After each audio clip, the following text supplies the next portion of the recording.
Awesome. Hello, everyone. Welcome to Get Unstuck. I am Kiara, co-founder of Startup ROI. You guys like to introduce yourselves? Sure. I'm Cheryl Parks. I am heading up sales for Startup ROI. Kelly. Kelly O'Hara here. I'm VP of People for Startup ROI, so all your human capital comes to me. Guys, I just wanted to take a moment. We all three of us wanted to take a moment and chat with everyone about scaling your revenue, about how there is great possibility for you to scale your revenue so that you fund your own startup, at least for a while, and then think about raising. I know this is a little weird for us to chat about because we're an accelerator, but we are all entrepreneurs. We are all startup founders, and we heavily stand for bootstrapping. We heavily believe that that you could bootstrap your business the entire time and never raise. And it's a little funny because my co-founder isn't here, but he's a VC, and that is also his mentality about bootstrapping a business. And what I found actually is that that people within the venture capital space, private equity space, anyone that you speak to, they also have a similar, at least the people I've spoken to, have a similar mentality. They want to know that you can create an amazing strategy, an amazing business plan, an amazing and creative. You can be creative, be a little scrappy, figure out how to get traction on your own. And after that point, you are going to,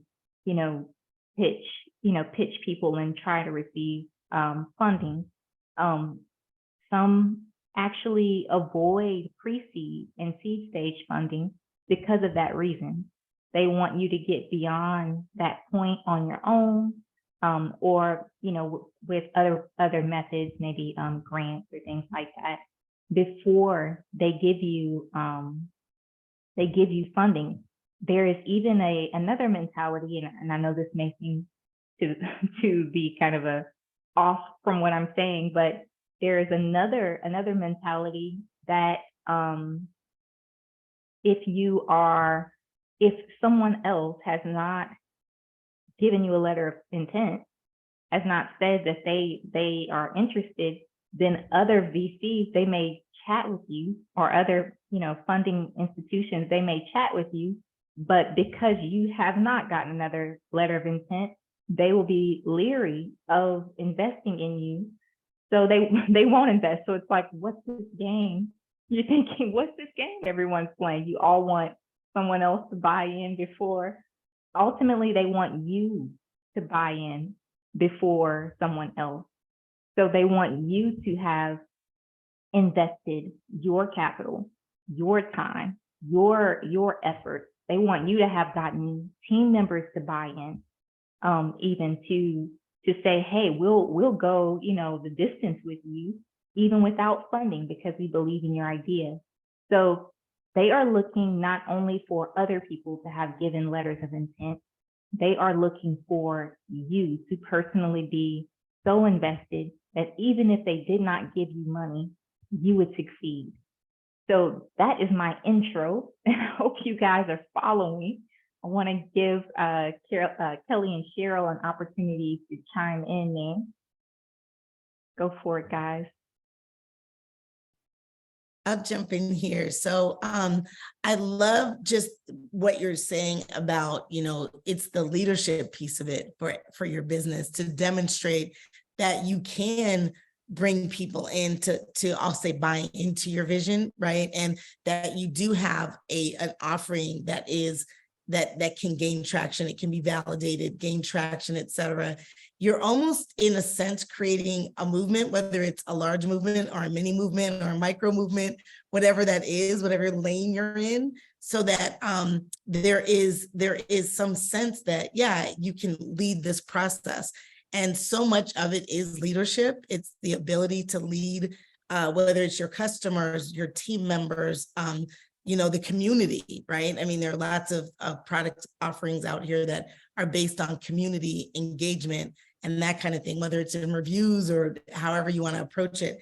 So I also wrote down just leveraging your warm network too, because, if your warm network buys into like what you're doing and they refer you out and they introduce you and they're doing a lot of those things, that demonstrates that, your leadership in the past is something that they would refer on.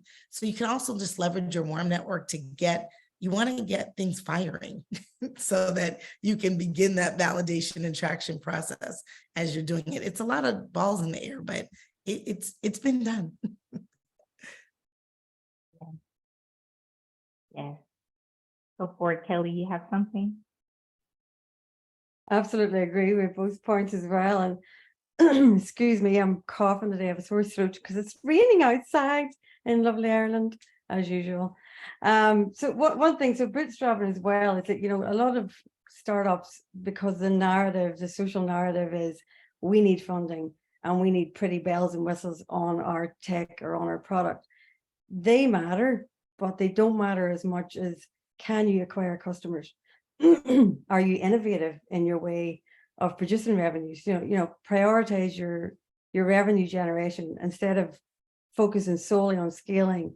Prioritize generating the revenue early on. Be innovative on the way you do it. Identify monetization strategies. For example, if you're in HR tech, so I'm in HR tech, there's certain elements of the journey that I take, that me and my team takes. So, for example, take effective hiring strategies. When you're speaking to your potential clients and you're not just finding them candidates, the right people, you're teaching them about effective hiring strategies, the critical immediate roles that they're going to need, how to avoid burnout, the difference between leaderships and bosses. So you can create your own little one-pagers or your little courses, or you just be innovative in the way that you do it, but make sure that you give the human touch to it as well. Your story, you are the face and the voice of your story. So make sure that all your content is present there as well. And you can monetize that. It's kind of like, here's a test or a taster of what my platform, my HR tech platform can deliver. Here's a few freebies to give you an insight into who I am and what I can do. So that's instant revenue. Yes, good point. So there is, I love that you guys are, so Cheryl mentioned team and Kelly mentioned your different sales methodologies that you can implement, different tactics that you can implement early. I am a huge fan of early validation. So validation before you build the product. If you guys pay attention to me, I talk about it. I have a course called Validate Your Startup in 90 days or less before you build it. So I am a huge fan of you being able to get in front of your customers, get feedback on the product, get feedback even before that on your approach, on the problem that you're solving, on the, making sure that your solution actually solves the problem, because often it doesn't. If it's just an idea at first, likely it's an idea that's only from your perspective and you're not even solving a real problem. You're just, or you're thinking, oh, you know what, I have this thought, I have this problem. Surely a great percentage of the population does, and often not the case. Or you are presenting the solution not necessarily in a way that they will readily they will readily understand that that is going to solve their problem. So you have to understand who your target market is, how they communicate, what it is that they see as a problem. And some things you can learn through market research. I love market research. I love, finding stats, finding quotes, and I probably could spend a couple of hours doing market research. I was just speaking to a friend yesterday, and she was saying something. I said, you know what? I did research on that company before, and I can send you everything. But what I sent her was like a 17-page slide with like a whole market analysis. And she's like, did someone pay you for this? I said, no. I love research. So I like feeling educated about something, right? And there's tons that you can learn that way just by hanging out on your computer and looking things up. But that only goes to a certain extent. There's only so much you can know before you actually hear someone. You need someone to tell you, this is how we speak within our company. This is what we do on a daily basis. Or you need them to tell you a story. Like, I sit at my desk. I do this sales motion. And then you need to be able to hear the pain. What is it that you didn't like about that? What bothered you? Was that difficult? Did it take you too long to complete that task? Do you wish it was faster, or are you okay with the process the way that it is? If they say that they're okay with it, run. Run. Don't waste your time trying to figure out how to make people unthink what they already think. Instead, get into the same lane that they're in and try to make something that they already find painful better.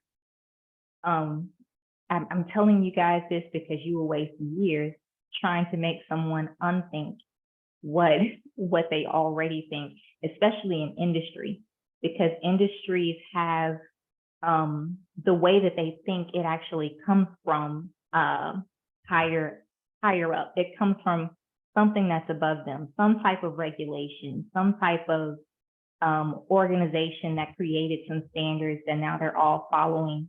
It comes from the water cooler, from them having chats around the water cooler, and everyone now agrees with the same methodology, with the same thought process. So don't try to make someone unthink this. Just stay in their lane, create alongside them. The best thing that you could possibly do is not go out and raise money. It is build something alongside a customer. That is the best thing that you can do in the startup industry. I told a really great story, I think maybe 2 weeks ago, about this startup founder that I really admired that did that. They moved to another country and they build their product alongside their customers. They even had an office in their customers' building, which I thought was amazing. Just that they thought, okay, I'm just going to do this. So that is really the best thing you can do. And when I say this now, I think you should get paid for everything that you do. I do. So I think that you should do your best to find a paid pilot, right? But it could be that a customer is willing to let you in their sphere, but they want you to prove your value first. If that is the case, then you need to learn how to be very lean and prove that value quickly so that they can pay you. And then that could happen by way of one-pagers, like Kelly mentioned. That could happen by way of you doing some research for them, you creating kind of some framework for them, you putting on a workshop for their team, you creating a webinar that they can all attend, and you show them, hey, I did this digging into your problem, here's the solution. So those are all lean methods that don't cost you a ton of money, but it allows you to show them, I can solve this problem for you. If I do it, how much would you be willing to pay? So that kind of thing, just be very scrappy. this is just me throwing out a bunch of things, but I want to pause and let you guys have a chance to chat. Any thoughts? I'm just laughing at the cooler thoughts. It's so true. You know, the peer, I won't call it pressure, you know, it's termed peer pressure, but it's not, nobody's pressurizing you, but it's your subliminal thoughts that just go with the narrative. But, you know, and just talking about partnerships, strategic partnerships are so valuable. If you can get a pilot with, I'll use the HR tech story again. If you can get a pilot with someone like Jubal, massive in the HR tech, and they have a gap, and your product is actually a solution to the gap that they haven't yet addressed. And if they do that pilot, you not only get slot into a well-established company in your space, but you've got their network straight away. You know, you've got all of those potential customers straight away.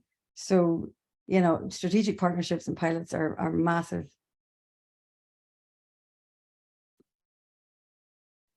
I think the other thing that, as Kiara, as you were coming into your story, you kind of alluded to, like, people buy outcomes, right? So it's wherever you can get an outcome. It doesn't mean it's the full on end of the story. So all the components that you mentioned, whether it's webinars and beta, I thought about assessments, right?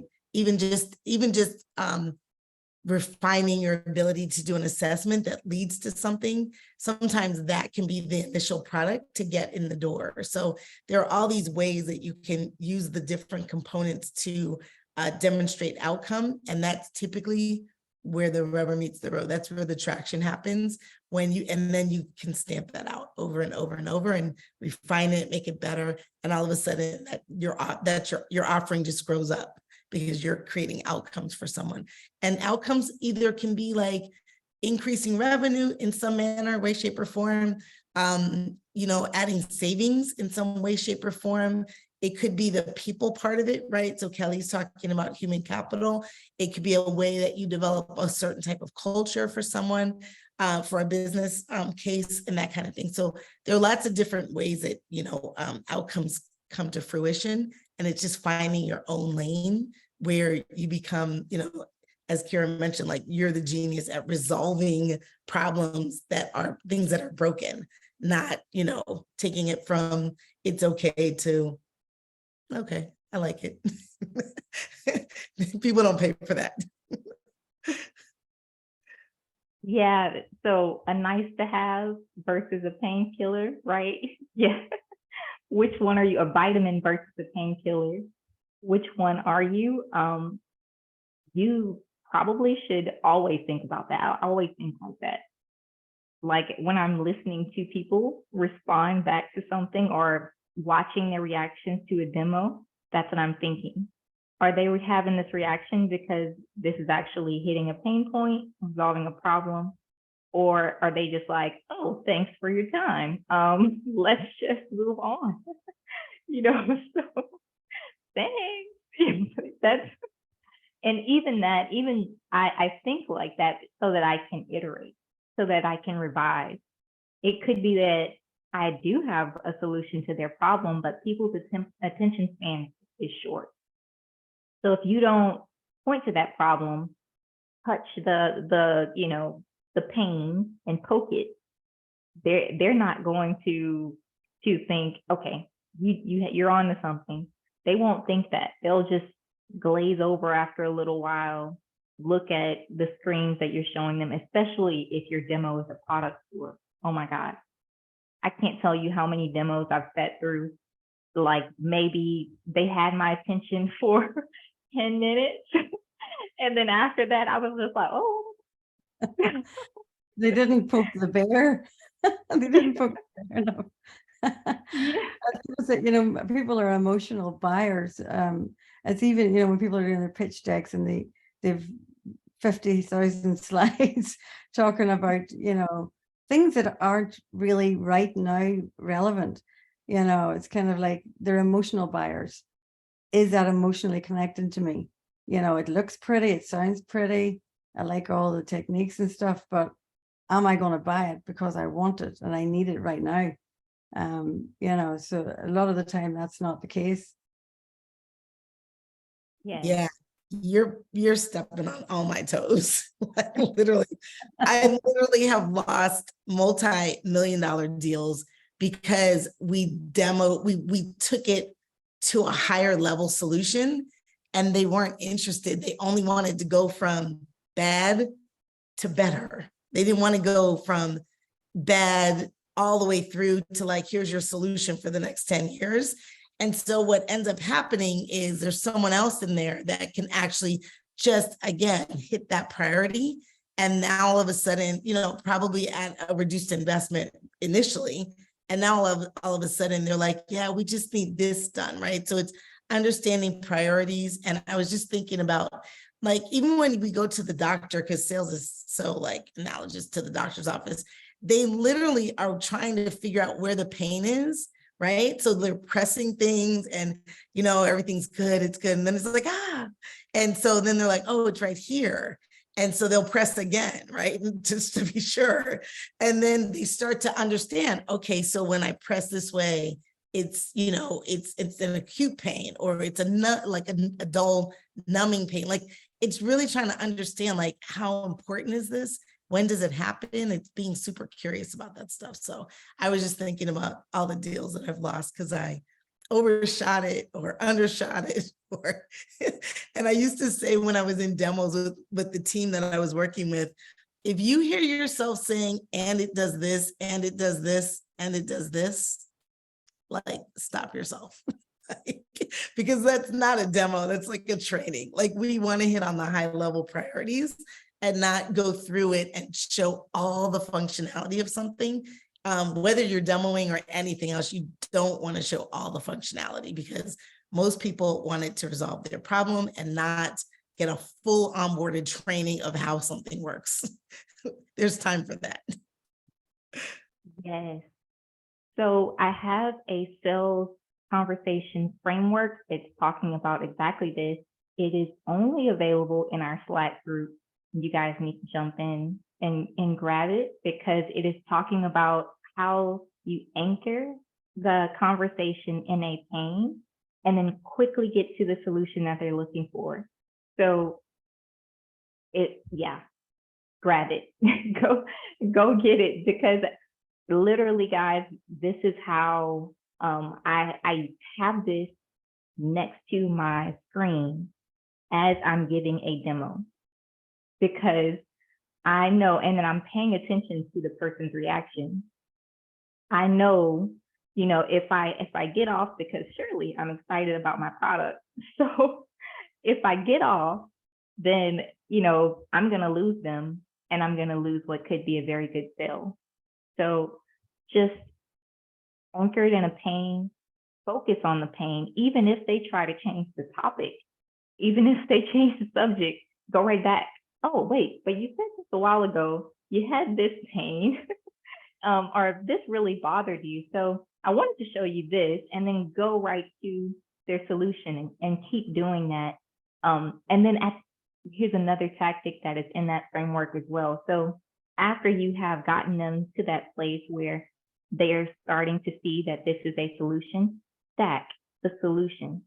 Then say, if you had this, would you say that it would do this for your team, save you this amount of time, increase this amount of revenue? That kind, stack it at the end, and then make it the irresistible offer in one conversation. That's what you do.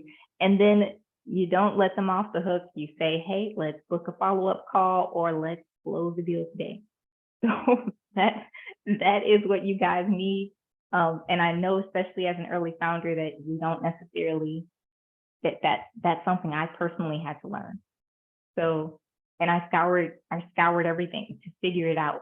And once I did, I was like, okay, this is my toolbox. This is my toolbox. I will use it. So, guys, you definitely need it, and that's why I created that. So go grab it. It's free. Our Slack group is free. Jump in. So let's talk. So we've been talking about different methods for bootstrapping. Basically, what we're saying, or the highlights of what we're saying, is that you need to make sure you're solving a problem. You need to figure out lean ways to get in front of your customers, get them to buy. You need to come up with a sales methodology that's going to work.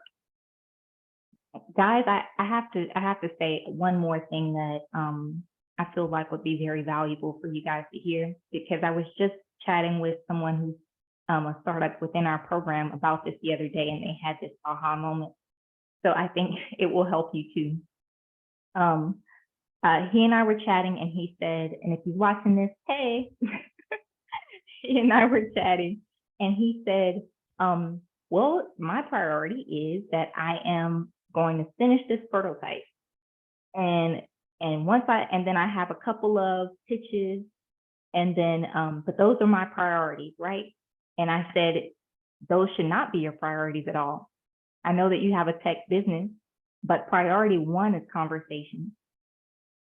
And then I said, and if you aren't measuring the amount of conversations that you have, you are not having enough. And I said, the reason that your product should be priority two is because you can have a 30-minute conversation with someone, they can get really excited and not even care about your product. So you spent how much money on your product, how much time for something that they're likely going to want to change. They'll want to change it, revise it, iterate it. So conversation, measurable transactions through conversation are what need to be priority number one. Now, the way that I keep this top of mind, if you guys didn't know, I run 3 businesses at the same time. So I should be, chicken with the head cut off, and I am probably, but I put on a good face. But how I do it is with 3 KPIs. There's a marketing KPI. How many conversations am I having? There's a sales KPI. How many of those conversations are converting? How many of them are valuable? And then there's a customer success KPI. How many of them are actually satisfied with what I am offering? Only 3 KPIs. I know there's a ton of others when I talk about KPIs, and I do look at those as well. But these 3 KPIs keep me grounded. They keep me focused. So I don't work on all 3 of them at the same time. I'm giving you guys my goodies, so I hope you're taking this. I don't look at all of these at the same time. What I do is I monitor one at a time, whichever one is suffering. So if my marketing KPI, if I'm not having enough conversations, or if there's not enough people that I'm interacting with in some form or fashion, then I need to figure out how to increase that KPI. So I only focus on it. Everything else be damned. I only focus on it, right? And it gives me leeway to say no to everything else, because my priority one is the amount of quality conversations I'm having. So I need to make sure I'm having enough. Then after I get that to a good place, and this is month over month, right? This is each month. So maybe one month I'm working on that marketing KPI. The following month, I may see that, oh, wow, I did well. I'm having 100 conversations, but none of them are closing. None of it is turning into a closed deal, or a smaller percentage of that than I expect or than was my goal are not closing into a deal. So I look at my messaging. I look at my resources that I'm offering, my value add. I look at what it is that I'm saying. I go back and I watch the recordings of my demos. What did I say wrong? What could I have said in this place or at this moment that would have actually turned the tide of this conversation? And how do I make sure that I get that there? And I practice saying it over and over again. I share that with my team. I listen to what my team's doing. I pay attention to what they're doing, and I say, hey, iteration here. Let's try to fix it. And then I focus on that. I try to get us all on the same page and improving that KPI. And then that's awesome. That's 1 month. Then the following month, if both of those are doing well, then I should be having the people that have closed, they should be giving me referrals. They should be saying, you are doing an amazing job. They should be very satisfied and they should be successful as a result of the solution that I bring about. If they are not, I need to change things. So that's when I get on my product team, or I start looking at what's not functioning. I'm looking at like my, I look at heat maps. What are people stuck on? Are they actually playing on my tool? Are they using it at all? If they're not using it, why? Is it a solution to the actual thing that they're trying to do? Does it fit into a daily habit? If it doesn't fit into a daily habit, how can I make it so? Do I need to change the product, or do I need to add a training within my process so that I can help them use my product to fit that habit? If I don't know the habit, I'm going to get on a call. I'm going to get on a call with some people. I make friends with my customers. I'm going to get on a call and chat. I'm going to ask them about, I'm going to shoot the shit. I'm going to ask them about what they're doing, what's going on, how's the day, how's the weather? And then I'm going to say, well, what have you guys been up to? I've been watching. I've been spying. Forgive me. I've been spying, but I see that you're not using this feature on our app. Why is that? And what problems are you guys actually having? How can I fix it so that it is being a better asset to you? Are we doing a good job? If not, feel totally open to tell me and I won't be offended. So that is what I do. That is how I stay sane. And that is how I tell everybody no. And because my head is down, I am bootstrapping. I am doing efforts for fundraising, but they are not taking up all of my time. I am tweaking my pitch decks. I'm aligning with people as I'm having conversations. Investors come my way, and I then think, okay, I create a one-pager for an investor.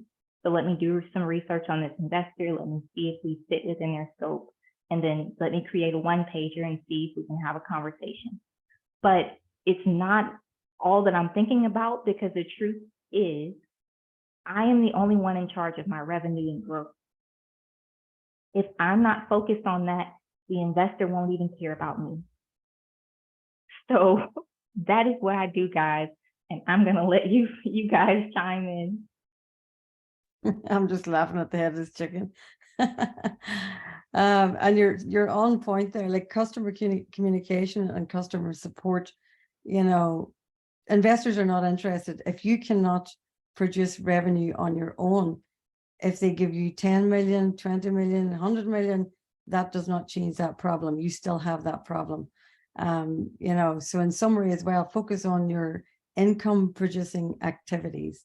Your KPIs, as Kiara just said, those 3 top ones, and there are loads of other ones, but it's about managing your time and managing your own expectations as well.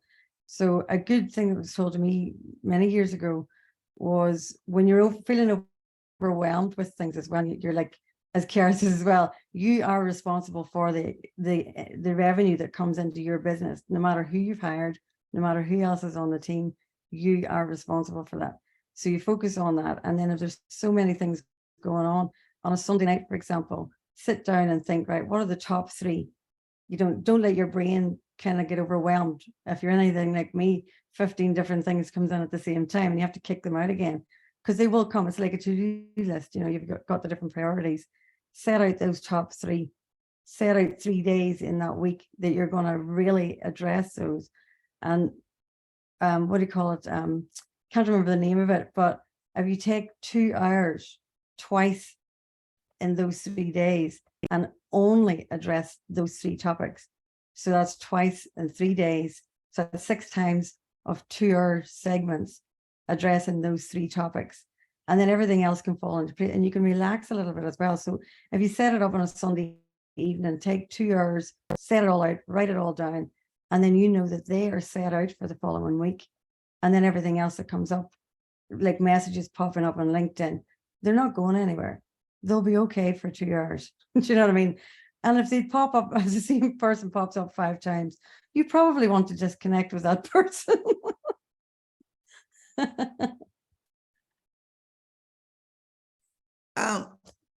What you outlined, Kiara, was a whole masterclass. If you only watch that section, that will get you so far ahead, right? Talking about KPIs and IPAs, literally that. And Kelly, I think what the term you were looking for might be calendar chunking.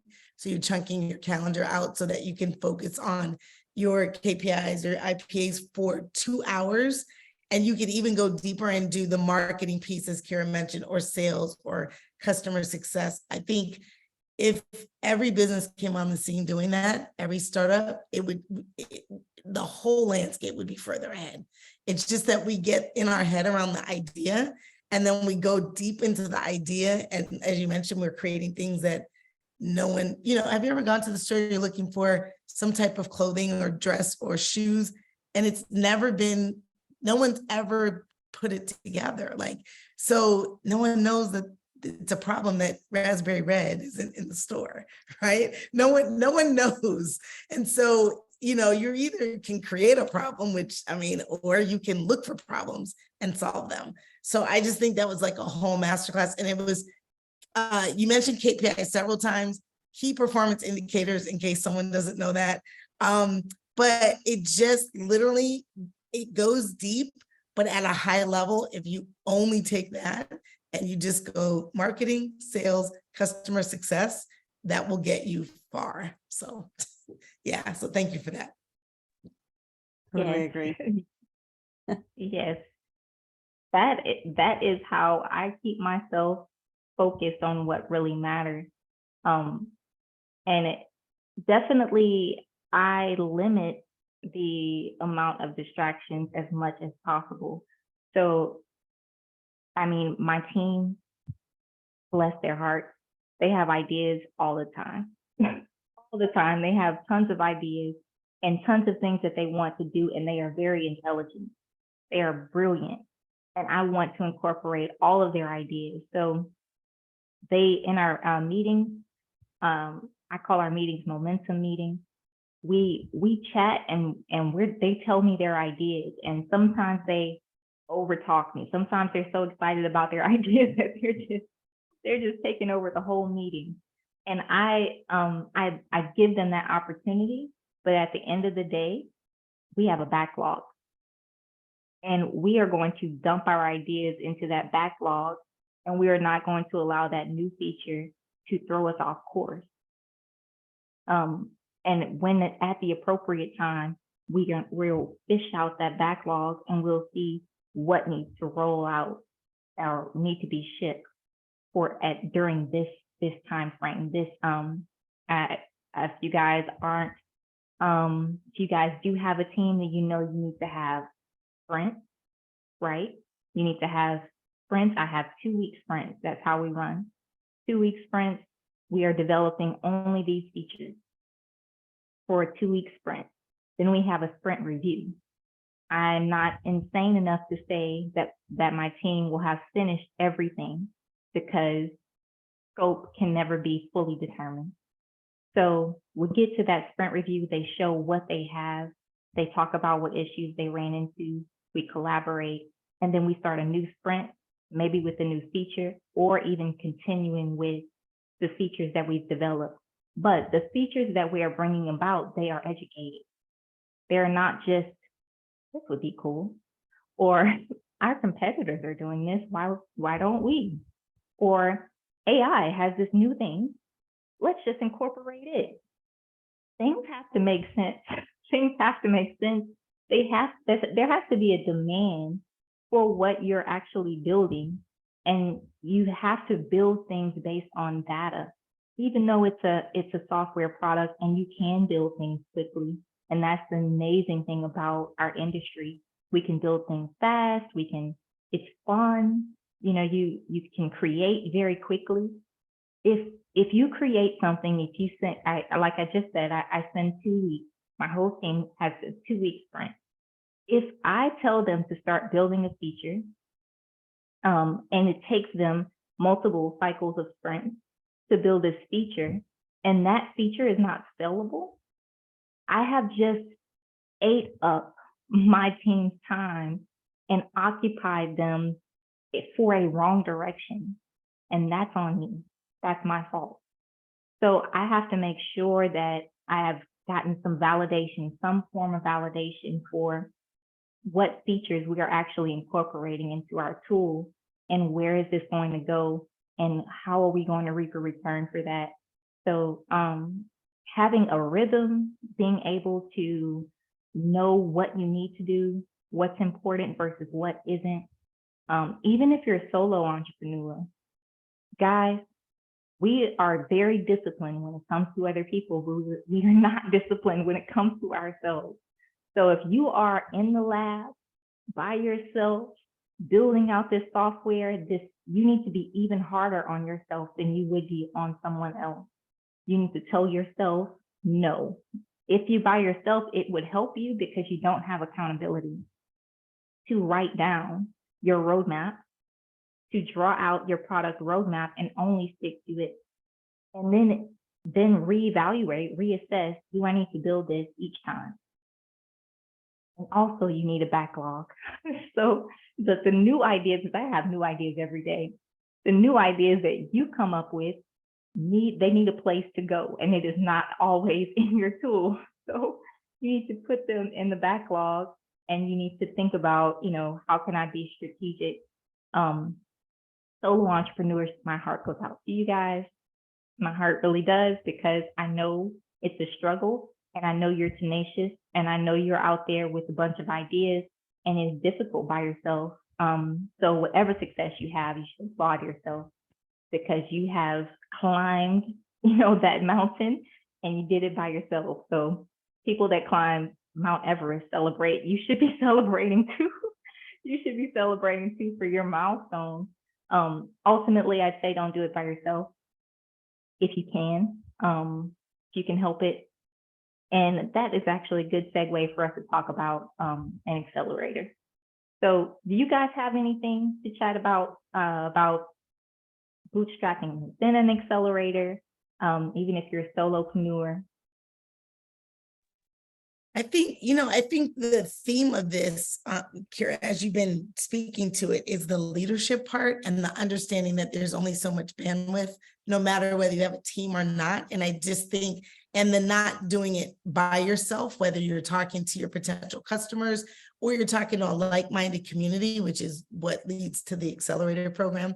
People that understand that you're climbing Mount Everest and that you got to the first, I don't know how they measure it, 500 yards, 500 steps up the hill, right? Up the mountain, that understand you don't have to tell your backstory, because they're like-minded thinkers. They're all in it doing what you're doing. And I was, as you were talking through things, I was thinking about elite athletes, and even to keep Kelly engaged in this, chefs. So elite athletes will review their plays over and over and over, and they try different things, but at the end of the day, they're always looking at the move, right? They're always looking at, how was I able to, hit, I'm thinking Serena, hit the ball back over my head and it landed in the appropriate place. To equate it to like a chef, it's like, there's something that doesn't taste right here. Something's too strong. There's a flavor that's too strong here. And how do you dial it back without having someone taste it, right? So there's all these things that you can do that are very, similar to what we do in the real world. And you can take some of that and apply it, right? Having the backlog, I'm not going to add that yet. Let's standardize this first, and then we'll get to adding, flavors and creams and all kinds of stuff, right? So I think there's this understanding that your brain works differently. If you're good at this, your brain works differently. As you get good, the muscle that you're building, it just becomes different than what it was on a daily basis, because you've got to delete the apps off your phone, right? I know a CEO that every other month they're like, all my apps are deleted. I'm spending too much time like looking, right? So things like that, you have to come up with mindset tricks to keep yourself in the game. Yeah, totally agree. I had a few points a few times there and I've lost most of it. But your disciplined thought and reflection on what you're doing and your KPIs and keeping yourself on track. I remembered the word I was looking for as well, by the way. It was power hour sprints. Just when Kiara was talking about sprints. So it's power hours, and that doesn't mean that it has to be 1 hour, it can be 2 hours, but really hone in on that. But one thing I forgot to say as well is on that Sunday, when you're setting out what to do, what needs to be done, you're automatically going to probably freak out and stress and go, oh my God, where am I going to set it all in? Something that people forget to do every week, once a week, is the half glass full, not the half glass empty. What did you do this week that was successful? That doesn't necessarily mean a sale every time. That could be, I am an introvert and I reached out to 5 people and began conversations. Pat on the back. Don't forget to give yourself those pats on the back, because that will motivate you, especially if you're a solopreneur. Well, if you talk to yourself like me, I even answer myself. So I have a conversation with myself because I'm weird. But, most people, they need that kind of accountability as well. So find ways of getting that accountability, and pats on the back is a good way to do that as well. Definitely. You, if you're not positive, if you don't show kind of the affirmation, if you're not that type of touchy-feely affirmation type person, I happen to be that. It's my personality type, or one of them, aside from being very assertive. It's in my personality type. So it comes as a second nature for me to say, oh my gosh, you did an amazing job. That was so awesome. But if that is not you, structure your time to do that for yourself and for others. The people who are working around you, make it a habit. Intentionally have wins, intentionally have that in the calendar for you to just congratulate everyone and congratulate yourself. Often, if you're, I don't know if this is the case for every entrepreneur, but it is definitely the case for me. When my head is down working on something, I will have an amazing thing happen and I will be excited. My excitement lasts 2 seconds. And I'm like, on to the next one. Like, I just move on, right? And it's the way that I work, but I have to make myself, maybe I don't realize that I didn't actually celebrate that moment until 5 hours later. But when I do, I say, oh, an awesome thing happened. Stop. You need to celebrate because, you're going to wear yourself out. So I do something that's fun, or, I don't know, I make up something to do just to make sure that I'm celebrating the moment. I think something happens in your mind, probably endorphins are released when you intentionally do that. Yeah. So it does. It sets off endorphins or endorphin. I never know which way that's pronounced, but it does, because it gives you that boost of, okay, I'm on the right path. I'm not focusing on what I didn't do. I'll reflect on it and reiterate, but I won't put all of my focus there. It's like, what was the expression? Glance back to see where you've been, but don't stay looking there, because you'll stay in the past. It's like glance to reflect, see what you did right, see what you did wrong, focus on the right and go with that, because naturally you'll keep doing those types of things as well. So, do kind of go, good girl or good boy. I have a little trick that I used to use when I first started out. I don't use it quite as much, but every Friday I'd have a reminder on my phone, not that we work Monday through Friday, but Friday afternoons. And it is it basically was needle movers. So I'd put a plus next to something that was a needle mover and a negative sign next to something that I needed to revise. And every Friday afternoon at like 5 o'clock, I would just capture it and carry it all forward, so that when I was having those weeks where there were too many minuses, I could go back to other weeks and look at pluses and go, okay, you're balancing, and just keep going. But yeah, you have to record it somewhere. Otherwise, my dad used to say, yesterday's echoes are hard to hear. That's coming up for me right now. When you're in sales, yesterday's echoes are hard to hear. So. Oh, I love that phrase. I like it a lot too. Awesome. Yeah, pretty wise. Pretty wise guy. You should listen to him. Yeah. Well, guys, we are probably over time, I'm sure. So we need to wrap up. But what I want to leave you with is the thing that I actually was supposed to say probably a while ago before I went off on tangent. But definitely an accelerator. I think that people, maybe their mindset about accelerators may need to shift a little bit. So people often join accelerators like ours with the thought of, I need money today. Like I need to raise capital. And that's why I'm joining this accelerator. And not saying that that's not a benefit of being a part of something like what we do, that we can make warm introductions for you and try to get you in front of people who have aligned vision and the capital to actually invest in your business. That is a benefit of what we have. But the bigger benefit of being a part of something like this is the structure. It is the, hey, are you focused on the right thing? It's the, if you're not, let's fix it. It's the let's do it together kind of thing, the community, the accountability for you actually making traction week over week. It is the guys, if I had been in an accelerator when I started my business, I would have spent less time researching and more time doing. I had to figure it out on my own.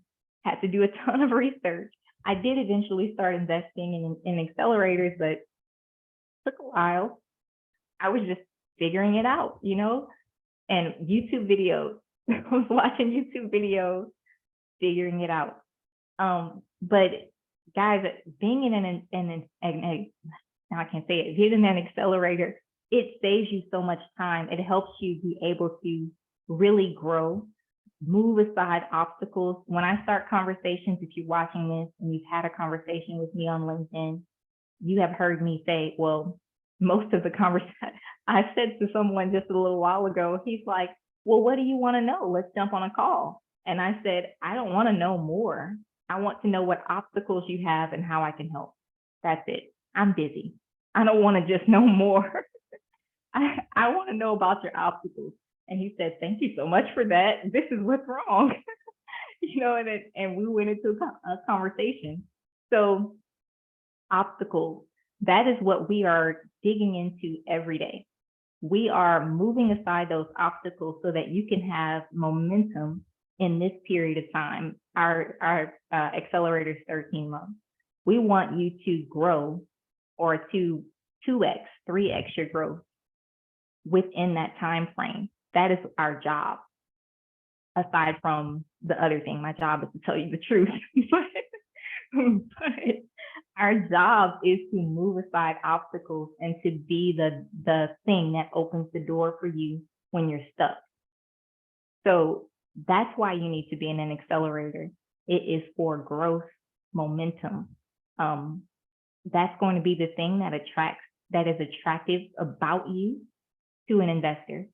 It's also going to be that you can receive that investor's advice and apply it and think strategically to actually create a plan for implementation. If you are getting advice from people like us, advisors, and you already are in that habit, we can show, hey, they have a track record of just making these awesome decisions. When we say, offer them some sort of advice, they 3x what we said. they take what we said and they say, oh yeah, that's awesome. What about this? They become more creative than even we were thinking. We can say that about you, and that looks awesome, and you can record it. You can record it. I just the other day I endorsed our one of our program participants, like everything on his LinkedIn page. I just endorsed it. Leadership, whatever, strategic decision making, because I have worked with him, because I know that he actually is doing that. Being able to say, hey, look at all of my endorsements, and you have VCs on there and advisors and stuff. That looks awesome. You can even add that to your product if it's related. It's awesome. So that is the benefit of an accelerator, guys. It's not just to raise capital. It is momentum for growth. That's why we can actually help you, whether you are at the very beginning, whether you just raised, whether you're bootstrapping. We are focused on momentum. So we can help you go to the next milestone. And we're good at it.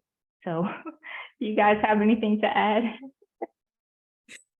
We're good at it. That's what I have to add.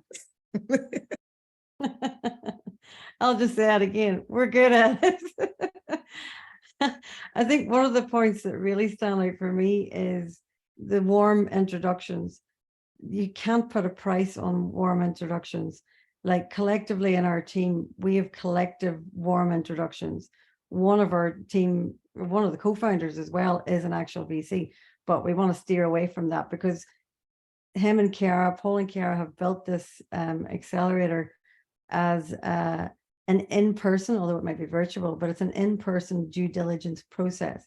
So when you go to an investor, they want to know, they do their due diligence process, but they have to start from scratch. They're not really sure where they have to start. They know what they want, but they don't really know where they get it. We hand you over to that investor. And again, to touch on Kiara's point about the advice, you take the advice, you apply the advice, you've 2, 3, 4x where you're at because of that advice, and you've applied that knowledge. Investors love hearing that. They're like, okay, these people are going to be great to work with. I'm going to put my money in. They're going to 3x it because whatever they're advised to do, they're going to apply that, and do it. So, the warm introductions and the advice are showing that you communicate well and apply your advice. That those two, I would pay for them over and over again, even you got nothing else.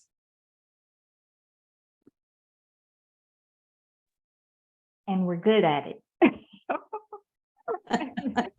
Did I mention we're good at it?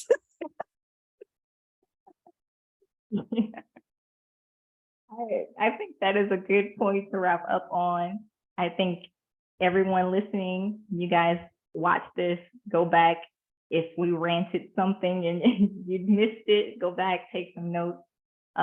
Definitely, guys, I applaud you for your bootstrapping efforts.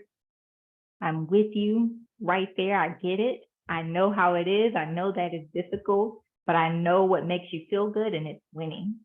It is winning. So you keep at it. You keep going because you know eventually a win is inevitable. So if you are here, if you're listening, don't give up. A win is inevitable. If you keep taking the right action, keep putting forward the right strategy, keep reflecting. One more point to add, something that someone asked me the other day is, they said, or they didn't really ask, they said, oh, you seem to be really good at this. And I said, no, I'm not. I'm good at iterating. That's what I'm good at. I'm good at understanding that I don't have to be perfect when I perform. I can iterate that until it gets better and better and better. That's what I'm really good at.